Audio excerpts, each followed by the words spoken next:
So to begin, I kind of want to start. I had a sense at one point I was making, kind of stream of consciousness, lots of notes, and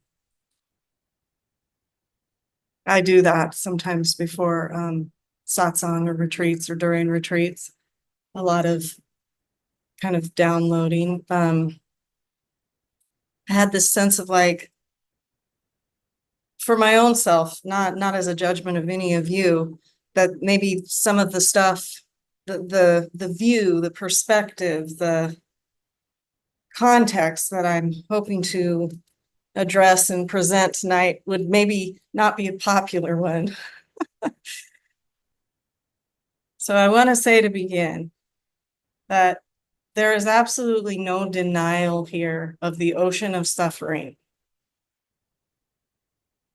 What I'm going to speak about tonight, and from the perspective that I'm going to speak about tonight, is not in denial of the ocean of suffering, but in response to it. In response to it.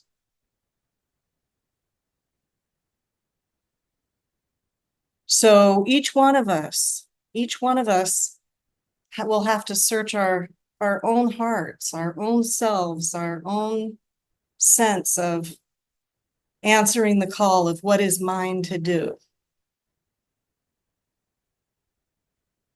And that might include methodology that is for the psychological self, and or activism, or I don't know.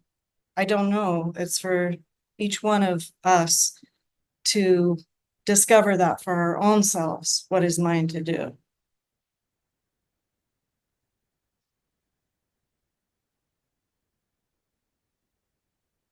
Here, it's very clear that the continuation of trying to meet one force with another force, or to overcome one seeming power with another power and a greater power and a greater power and a greater power. I mean, we're at the point of nuclear weapons at this point, so I think we're going to have to maybe move into a realm of spiritual understanding, not in denial or opposition to our lives, our experience, but as the ground from which we see from and move as. So the whole teaching is founded upon recognizing one's true nature.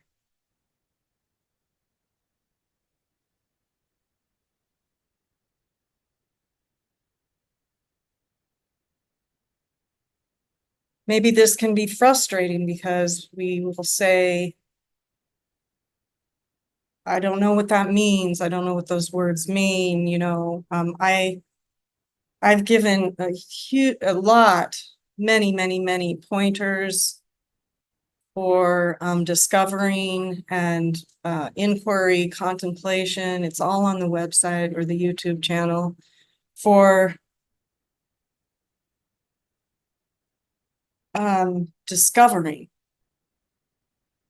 recognizing, and remembering the true nature, the ground of being, the clear light of awareness. So I'm going to read just something real quickly from Conscious Communion with God by Joel Goldsmith. First, primarily, remember the infinite nature of your own being as the very I am. I feel like this is very accessible to each one of us. It's sort of undeniable, even in this moment, with everything and anything that might be going on mentally or narratively or referencing or anything, the basic sense of I am. And secondly, the absolute nothingness of error, disease, war, and death. Realize through your ability to impersonalize these errors and to see that they do not exist as persons, conditions, or places, but only as beliefs, suggestions, and mesmerism. Remember, it's not in denial of the ocean of suffering, it's in response. There is a path of liberation. And it doesn't deny the appearance, the appearance, whatever is happening is the only way. It's the only way through. The only way is through. But we have to be willing on some level. We have to be willing to question what we are believing about expressive reality, experiential reality. We have to be able to willingly question what we so solidly believe as error, evil, good, bad, right, wrong, this, that. I mean, I can remember one time at retreat, I said something to the effect of like, you know, I want you to go out at lunchtime and just look at a tree and decide for your own self, is it really a tree? And people were kind of like, what the hell is she talking about? You know, this is but we get so solid. Do we really know what anything is? Let alone good, evil, right, wrong, us, them, better, worse. We have a sense of kindness, gentleness, compassion. But if that sense is being formed through the meanings that we've imposed through the mental narrative, then it's always in opposition to something else. Rather, when we acknowledge this presence, I am just the presence of the moment, the presence, without anything else, and rest in the stillness of that. Rest in the stillness of right here and right now, not as some kind of cliche, bumper sticker, just right here, right now, you and me. Here I am. I am here, and sense, commune, rest, give attention, give way to that. And let it carry us. Let inspiration arise. Then we are in service and an instrument of a divine impulse that has nothing to do with the qualifying mental narrative.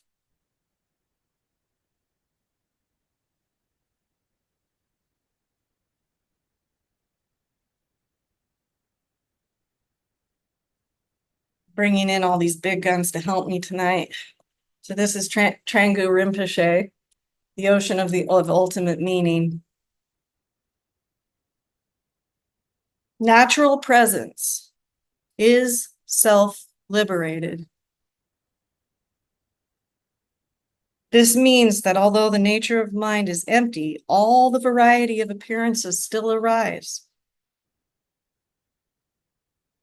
deluded being wanders in samsara, experiencing all these appearances as good, bad, this, that. And one might think that the reason beings are in samsara is the actual arising of the appearance itself, but that is not so. Beings wander in samsara because of not having seen the true nature.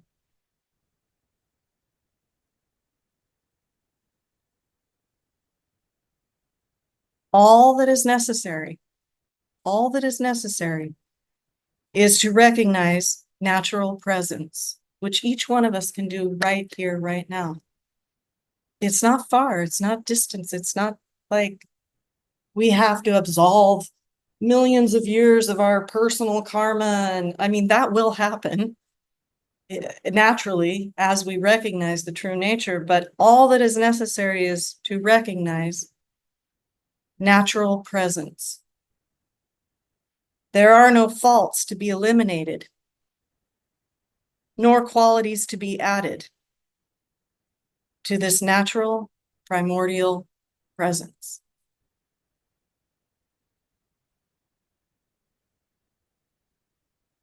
It's a little bit hard to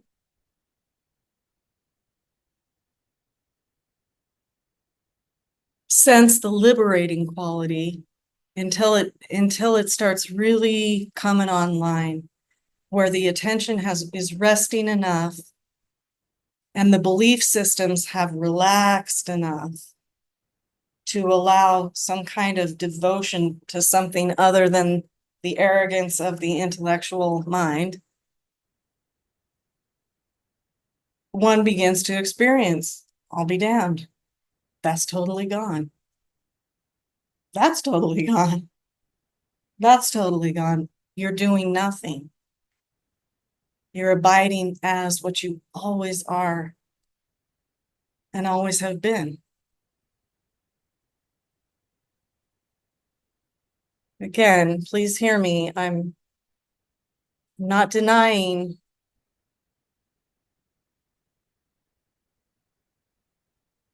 I'll just read something that came through. Resting as presence, not with presence, not in presence, as presence.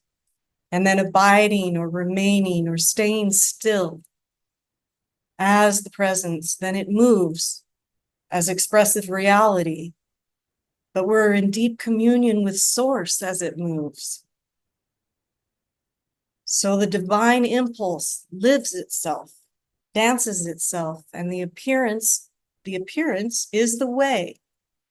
But it's not the way in the sense of I strongly believe in this appearance and I identify with it and I'm a victim of it and I must fight against it or kill it or deny it, or that's just all indulgence and or bypassing. Rather, it's a welcoming, a kindness, a gentleness, and understanding, where uncaused love at the heart, the center of true nature, reveals itself to reinterpret, redeem, and reconcile the appearance, return it to love.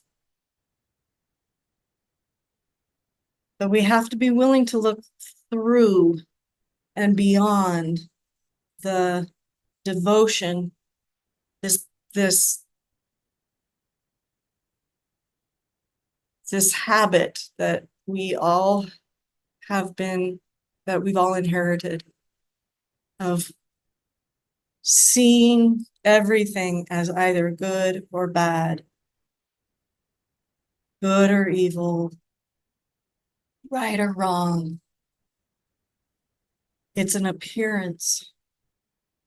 And we have this sense, it's noble, it's been inherited, it's magnetic, that if we don't stand against what is wrong, then all hell will break loose. But guess what?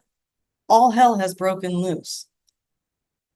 And we have to stand for what we're for and what we actually are inherently and naturally. And divinely.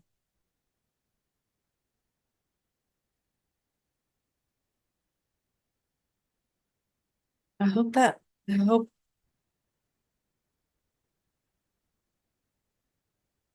So,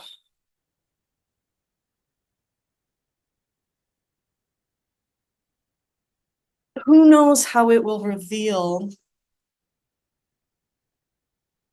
as one becomes really devoted to the moment. I mean, like solidly standing this, Thich Nhat Hanh, this moment, best moment, present moment, this moment, best moment, present moment. This is not from somebody who, has had nothing but privilege. This is from Thich Nhat Hanh, somebody who walked through the killing fields and was tortured and his family was murdered and the whole thing. This moment, best moment, present moment, this moment, best moment, present moment. Here we are. And develop this capacity to listen to something other than the narrative, the inspiration, the wisdom, the depth of true nature as it naturally, inherently takes care of itself. I mean, it can begin to sound like magical thinking, like, what is she talking about? But it isn't magical thinking. My great-grandmother, I was very fortunate to know her, and she passed when I was, I think, like 17 years old or something. And she was a pioneer lady,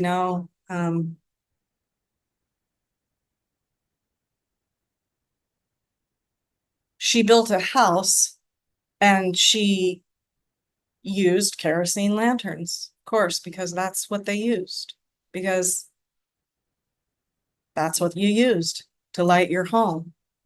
And I can remember her telling me at one point, I can't remember what I was talking to her about, but she said, "Hey, kid, now don't be scared of new things." She said, "I didn't want electricity in my house. I thought it was the devil. I wasn't going to let that come into my home because that's not anything I know anything about." And, it just looked magical and strange and right. But it isn't that electricity was absent. It's that electricity wasn't realized. There was no avenue for it, no wiring for it. Do you understand what I'm saying? It's not that electricity was absent, not there. Electricity is, but there was no conscious availability. This is the same thing. We are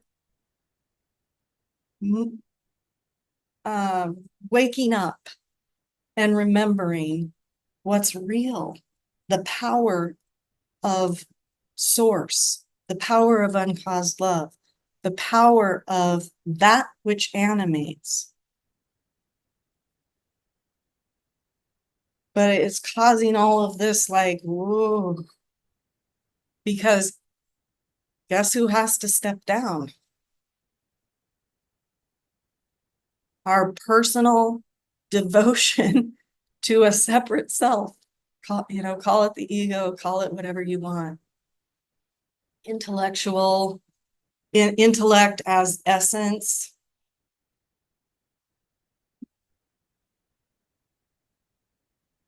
Rather than an instrument and a function and a tool in service to truth. All of the so-called answers, let's call them, or restorative qualities are already present. They're already present.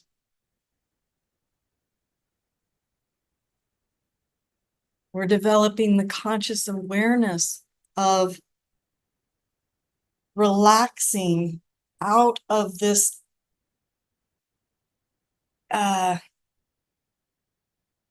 separate self devotion and allowing, giving way to life, which is source, which is God, which is soul, which is spirit, the great mystery, whatever you want to call it, creator. It doesn't feel that comfortable to most of us because kerosene felt a lot better. Known, familiar.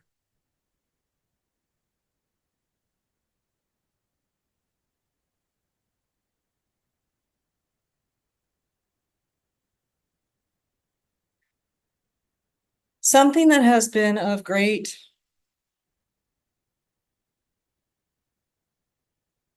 revelation. I got an instrument of deep assistance and refuge here. And it came spontaneously. I didn't know there was something called Ho'oponopono. But as the victim, you know, the separate self that was feeling like the world is happening to me began to dissolve, and the capacity to just be with and as whatever was happening from anchored presence, inhabiting presence as the life expresses, as that began to be more and more and more the view, Ho'oponopono started spontaneously coming in. I didn't know it was called Ho'oponopono. I didn't know anything about it. But as something really deeply disturbing would come in, either through thoughts or appearance, events, life situations, there would be this spontaneous apologizing that would happen. I'm so sorry. And it was heartfelt. It wasn't personality based at all. I mean, it would be to anything, just to, I don't know, I see a dead bird on the side of the road. I mean, just anything. Oh, I'm so sorry. Not in a defeated, contracted, the world is despairing way that used to, or cynical, that used to be the way here. But heartfelt, spontaneous. I'm so sorry. I love you. And it was just, you know, it was new. It was new to this consciousness, but it had the sense of truth. It had the sense of truth to it. That if something is, which never could make any sense to the separateness here or the victimness here, it would never make any sense that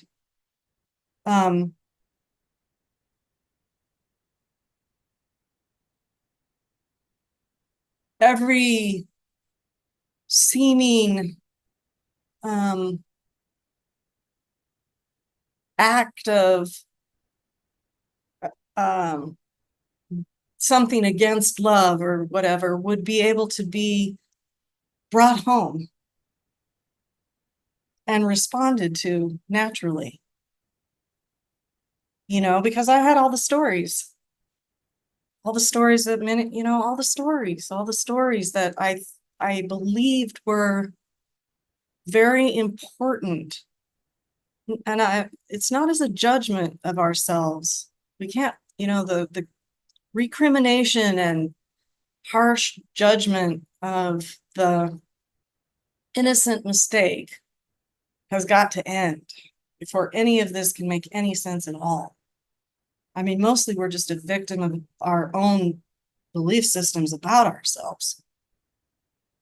I mean, we judge ourselves very harshly. And then that doesn't sit well in the system, so it gets projected out onto somebody else and we think they're blaming us. The us and them, and the us and me, and that whole thing. But it starts with like this deep, if you watch it closely, this came forward in a discovery session this week. If you watch it closely, what we think other people are judging us for really starts with what we are judging ourselves for. Watch the process, watch it.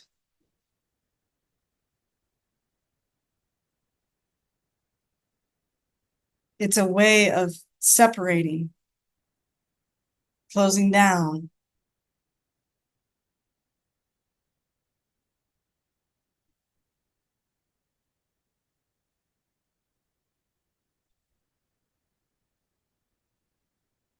So I guess I didn't understand this self-liberating nature that Trangu is talking about in this book, where Joseph Goldsmith is talking about, where remember the infinite nature of your own being as the very I am, and question the appearance, question the beliefs around it. And so there was all this like victimhood, and it was like carrying bags of rocks, honestly. Just bags of rocks. It's never so liberating as when you finally get to set all that down and realize directly that the empowerment, the only place of power, is within. Not within the separateness, but within taking one's seat as true nature, recognizing it, remembering it, the self-liberating quality of presence. It sometimes doesn't go easily, but the more we are willing, just willing, to question the going narrative around one's experience. They did this, I did this. And I'm not talking about bypassing or denying. Please hear me, please hear me.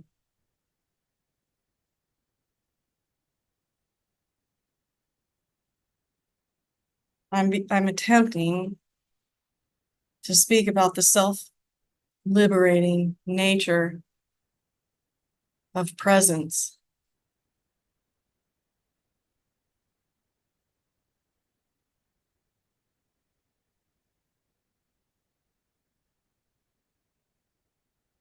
So you'll find your way. Here, I can give some examples of ways to orient until this is spontaneous.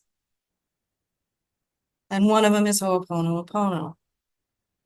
Just whatever is appearing, you kind of bring it home.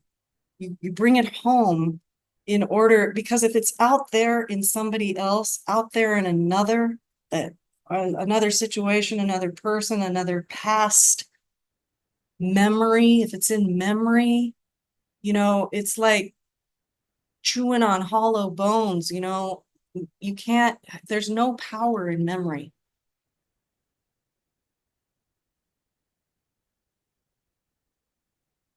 I'm sorry. Please forgive me. Thank you. I love you. Kind of a Hawaiian saint. It was a deep Hawaiian tradition. And then this woman named Morna Nalamaku Simeona saw that it needed to be brought forward as something that somebody could do individually. not necessarily in a tribal way. It was very tribal, obviously, with the indigenous Hawaiian people. They did it as a group. But she developed this self-identity through Ho'oponopono.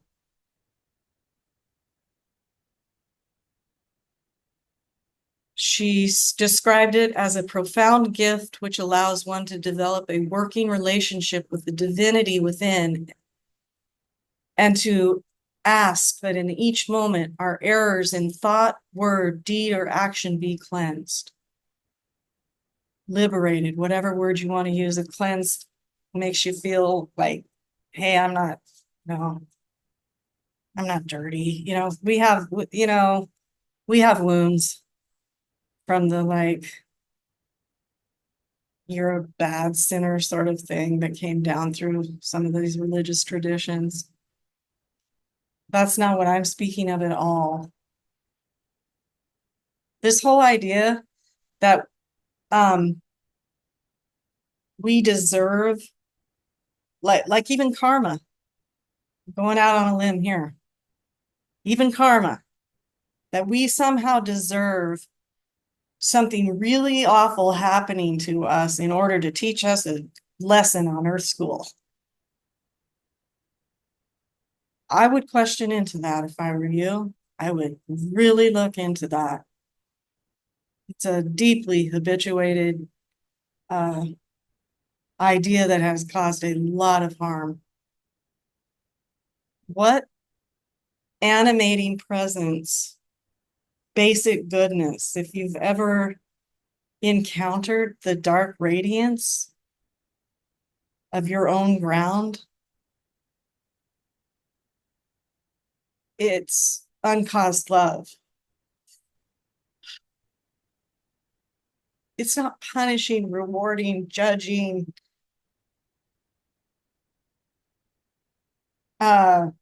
super ego parent. Absolutely not. Let's dream. Let's recognize the animating presence for what it is and see how our world changes, please.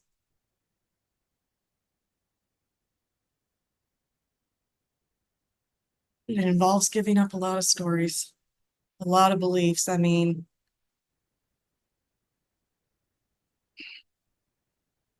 anyway, Ho'oponopono came spontaneously here during the dissolution of victimhood and during the period of setting down, giving way, all the resentment, anger, despair that was sitting on top of uncaused love and joy.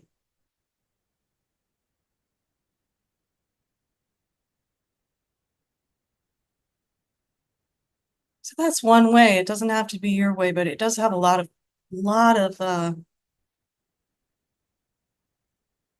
potency.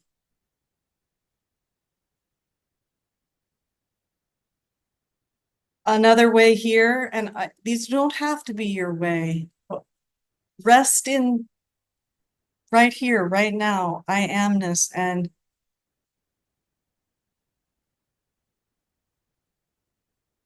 deeply involve yourself, inhabit a devotion to questioning ancient beliefs, and see what comes forward to meet that. But here, another, I had a teacher, Dr. David Hawkins, and I heard him say this enough times that it has a deep resonance for me. It doesn't resonate with a lot of people because it has the word Lord in it, which I understand, like for some people is just never gonna fly. And I don't personally even resonate with the word, but I heard him say it. So for me, it's like a gift from a teacher who was instrumental in waking up the true nature here. But it was just any time you come upon whatever it is, I mean, I'll throw out a personal example here. A sister divorcing you because you're too toxic of a human being. This too I surrender to thee, O Lord. This too I surrender to thee, O Lord. This too I surrender to thee, O Lord.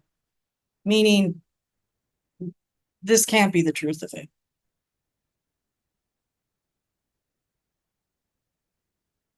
Please forgive me. You know, I've told the story many times about Dr. Hugh Lin, who studied with this Morna, the saint, you know, the Hawaiian saint, healer, kahuna. And he got a job at the Hawaiian State Hospital for the Criminally Insane. And it was a facility full of people who had murdered, raped, tortured, apparently, you know, committed the crimes that all of us are like, whoa, please don't take me to that hell realm. And, you know, they said, okay, well, here's your patient load. And he said, well, you know, I don't need to see any of these people and I don't need to know any of their names. Just put the files on the desk. And he just sat there day after day saying, this can't be the truth. God is good. Please forgive me. I no longer need to see reality this way. I'm sorry. I love you. Thank you for showing up this way so that I have the opportunity to return. Well, he called it returning to zero. The Buddhists would say emptiness, you know, whatever you want to call it. The original uncaused love is how it is worded here.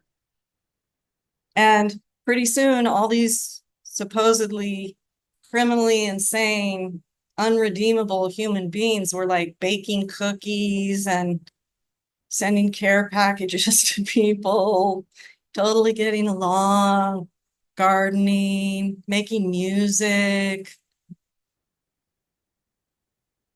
He just took it all home.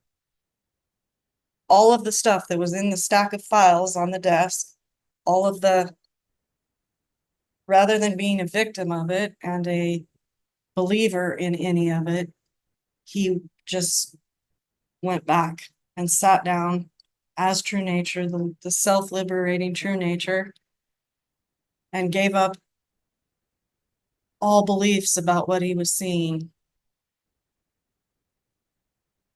This is like real.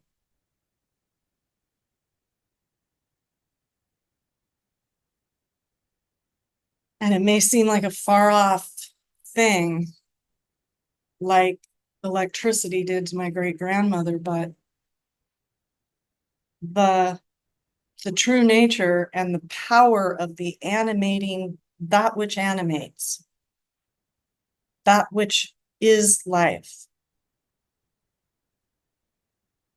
that's very beyond what we have decided and agreed upon as life, is ultimately powerful, infinite, eternal, no problems in God. It's not a rewarding, withholding, punishing,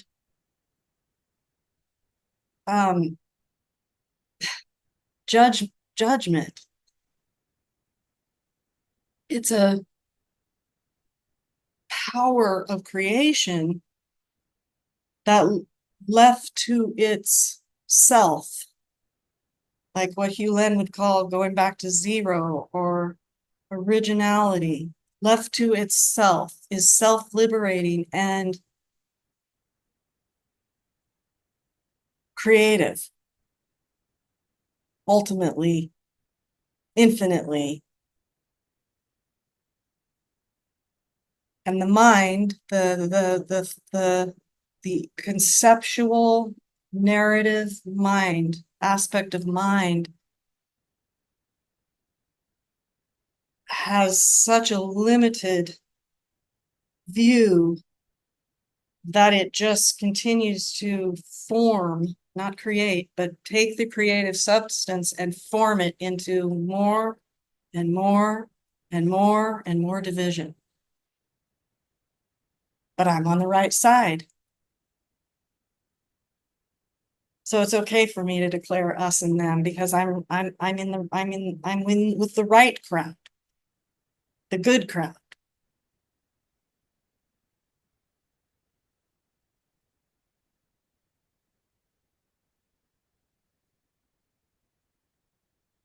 There's no them, there's only us. That's it.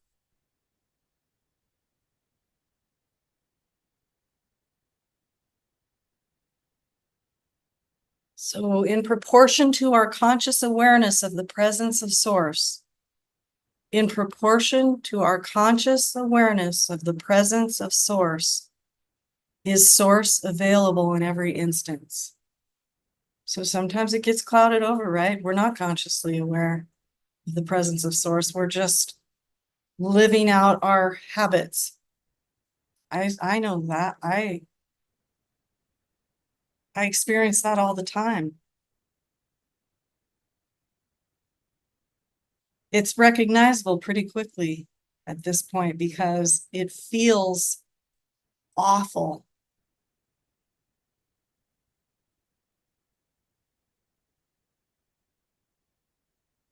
In proportion to our conscious awareness of the presence of Source, is Source available in every instance. Just as electricity was available when we were using kerosene, but electricity couldn't be of benefit because there was no conscious realization of electricity. In this way, our practice of presence, of anchoring in and inhabiting presence, clear, transparent awareness, is a benefit in that we become an instrument of the power of Source.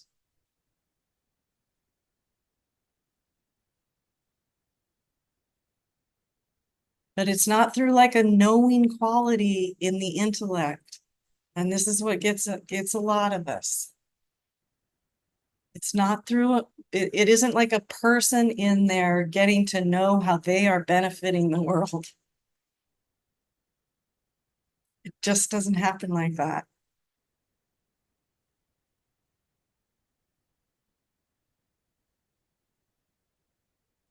It's a sense. It's a sense within one's own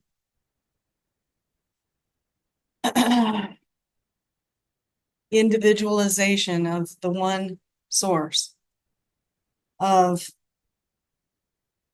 congruency, integrity, communion, authenticity, beauty.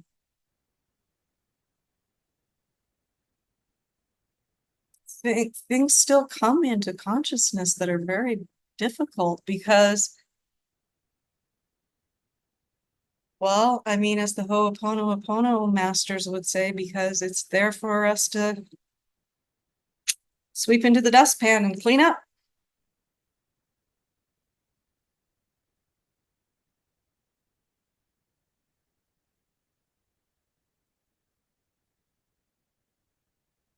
Do I need to see reality this way? Why do I need to see reality this way? Who am I? What is this?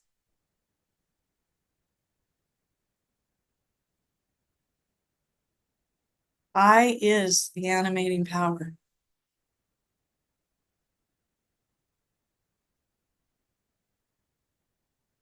There before the grace of God is I.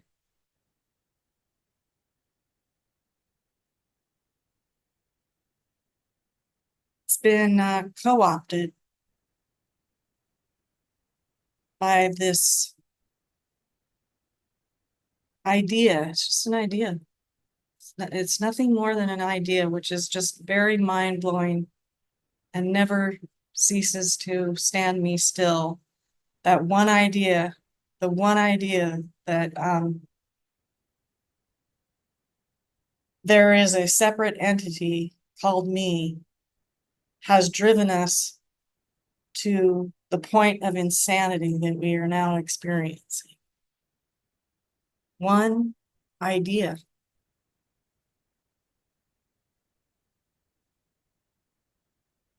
But the good news is We don't have to believe it. We can bring our attention to something more essential.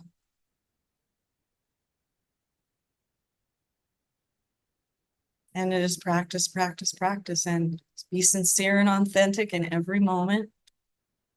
Feel what there is to feel and give it away. This is my past leaving. This is my past leaving. This is nothing more than my past leaving.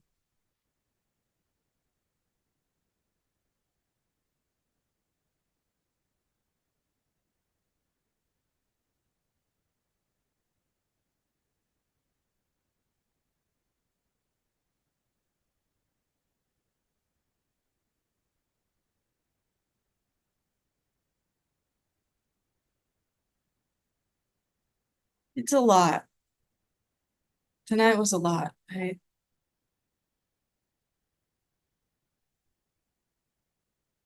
There's a good amount of grace that is here for us as we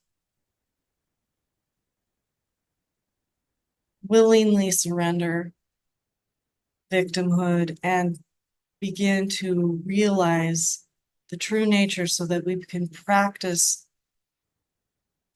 I mean, the word home doesn't work for everyone because you had a bad home life or whatever, but it's a bringing it home. It's a devotion to this moment as this moment. You can't, it begins to be unavailable to be outside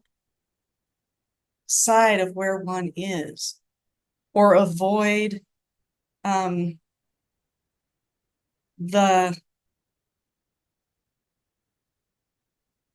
direct experience of what one is directly experiencing. You know, that sounds funny, but think of all the ways we have learned to not experience what we're experiencing directly.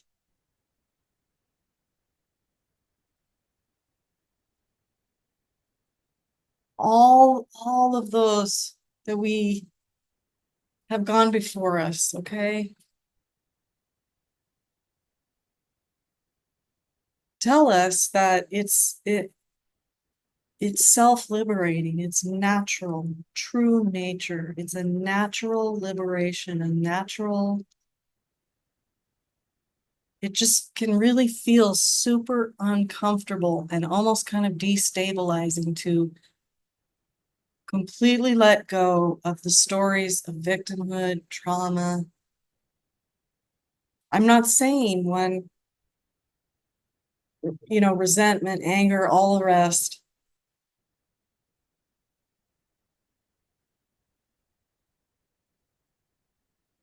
We're not condoning the belief systems that lead to war, violence, sickness, old age, death, depression, the rape of the earth. We're recognizing that if we continue to just pitch one belief against another belief, against another belief, against another belief, against another belief, against another belief, against another belief, then we were just always going to be living this view of reality. And that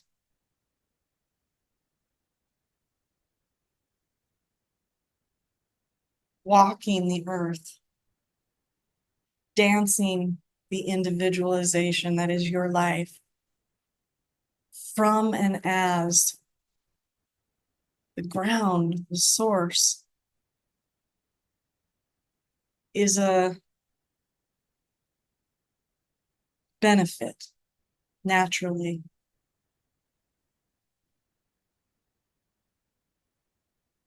Your joy,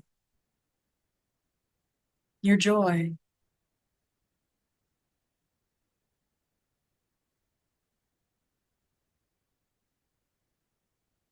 your heart, your capacity to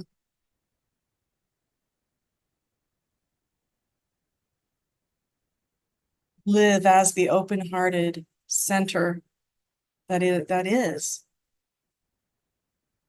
So there's no denial of the ocean of suffering, but there isn't a identification with it. One isn't identified as that. Fundamentally, you're not pushing it away. We're done with all of that. We're done with the separation of like, oh, we're going to transcend out, and the earth is such a bad place, and all that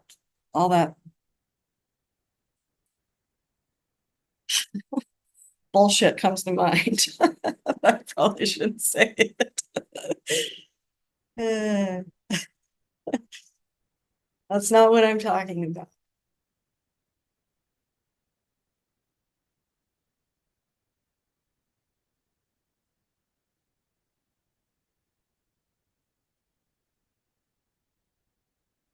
I'm going to read this from Thich Nhat Hanh before we take a little break. I have no idea what time it is.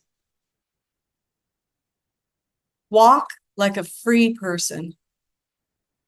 Put things down. Don't carry anything. And feel light. There is a burden we always carry with us. The skill we need now is how to lay down our burden in order to be light.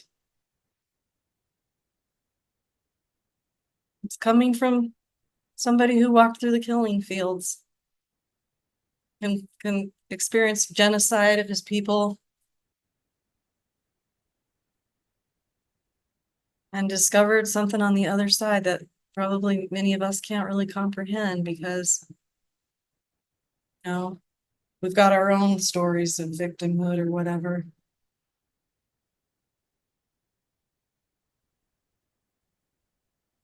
The power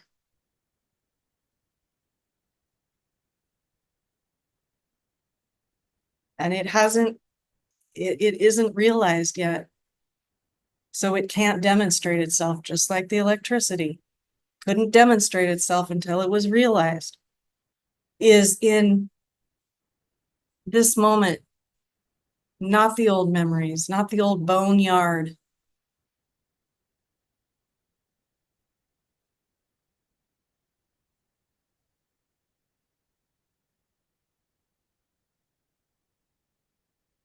And we can sense this, we can feel it. It's the Spanda Shakti.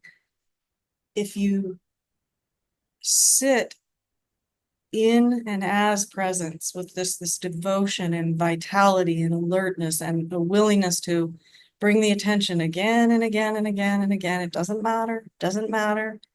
Let go of the narrative. Doesn't matter. Come into the sense, the quality of your earthly vessel that is alive. What a gift. You can actually sense it. And start investigating what is here, what is this, what is animating prior to any narrative.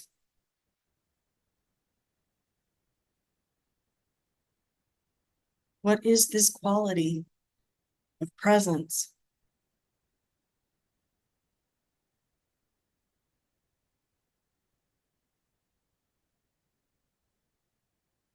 Does it stop at my skin?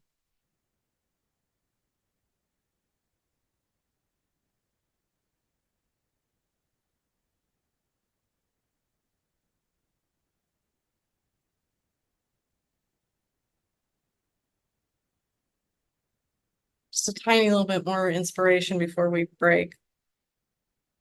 Gangaji and Eckhart Tolle both, and there's probably others, they work in prisons. They bring their teaching to prison.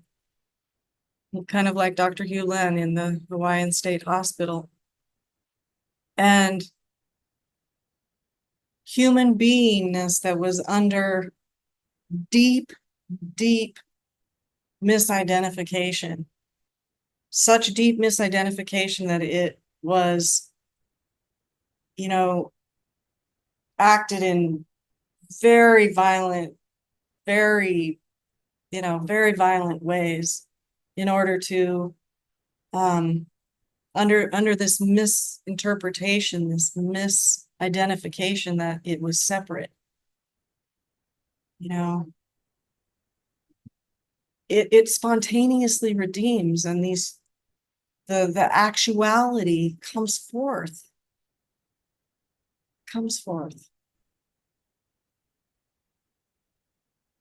Takes somebody who can see it. So maybe it starts here, because mostly we're still holding ourselves apart from that which we are, the love that we are, and judging ourselves unworthy some way or another.